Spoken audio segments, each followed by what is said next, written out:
सोलन में नशे का काला कारोबार लगातार बढ़ता जा रहा है। सोलन की जागरूक पुलिस भी इन काले कारोबारियों पर नकेल कसने का काम कर रही है, लेकिन उसके बावजूद भी जिला सोलन में नशे के काले कारोबार की जड़ें कम होने के बजाय अपने पैर लगातार पसार रही है।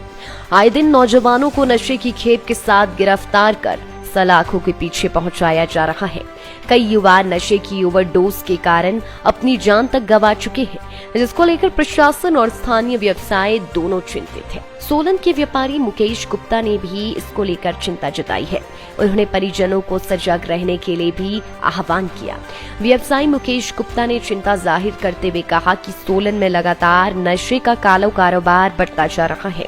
लेकिन इस पर अभी तक कोई नियंत्रण नहीं किया जा सकता है। उन्होंने कहा कि देखने में आया है कि परिजन अपनी इज्जत बचाने के चक्कर में चुप रहते हैं और नशे की गिरफ्त में आ चुके बच्चों के लिए चिकित्सक की सलाह लेने से भी गुरेज करते हैं, लेकिन उन्हें किसी की परवाह किए बगैर चिकित्सक के पास जाकर बच्चों का इलाज करवाना चाहिए, ताकि उन्हें नशे से दूर किया जा सके। तभी उनके अमूल्य जीवन को बचाया जा सकता है। कि दिन प्रतिदिन जो नशा है,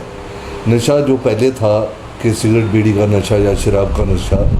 इस तरह के या भांग का नशा, ऐसे जो छोटे छोटे नशे थे, अब ये नशे का जो नशे का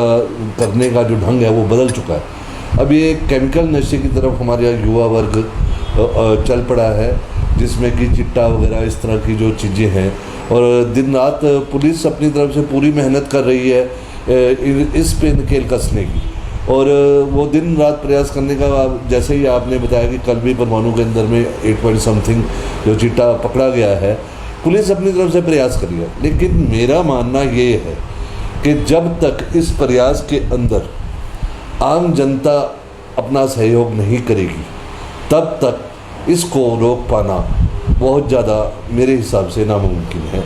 आम जनता को इसमें पुलिस प्रशासन के साथ, सरकार के साथ मिलकर, और सभी सरकारों को, मैं तो बोलता हूँ जितनी भी राजनीतिक पार्टियाँ हैं उनको भी एकजुट हो जाना चाहिए इस नशे को ख़त्म करने के लिए। हमारे आसपास अगर कोई भी नशे का इस्तेमाल करता है, उसके बारे में उसका ब्यौरा जो है या तो पुलिस के पास में जाना चाहिए, या अगर कोई बच्चे हैं जो इस तरह का नशा कर रहे हैं तो हम सबकी रिस्पॉन्सिबिलिटी भी बनती है। अगर हमें पता चले तो हम उन बच्चों से कंटेक्ट करें, उनसे बात करें और उनके माँ बाप को भी बताएं कि आपका बच्चा नशा करता है, और साथ ही उस बच्चे को जहाँ से भी मेडिकल एड हम दिला सकते हैं वो मेडिकल एड दिलाकर उसको नशा छुड़ाकर हम एक आदमी की ज़िंदगी, एक बच्चे की ज़िंदगी को बचा सकते हैं। तो मेरा मानना ये है कि जो भी समाज सेवी, जो भी लोग हमारे शहर में, प्रदेश के अंदर है, वो एक चीज़ जरूर सोच के चलें कि अगर वो एक भी बच्चे का नशा छुड़ा देते हैं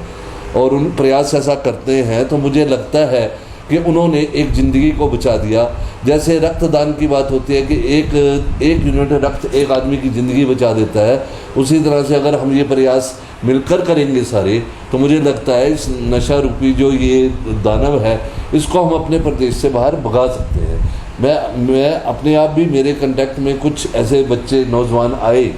जो नशा करते थे, लेकिन मैंने उनके परिवार वालों से भी बात करी और उनको मैंने खुद भी गाइड किया और उनको मैंने डॉक्टर्स के पास भी भेजा, और मुझे खुशी है कि वो कुछ बच्चे उसमें से जो इस नशे से क्विट कर चुके हैं। तो मुझे ये लगता है कि मैंने उनकी ज़िंदगी बचा ली है। तो ऐसा एक प्रयास किया है, तो मेरी आम जनता से और आम सभी लोगों से एक आपके माध्यम से एक मेरी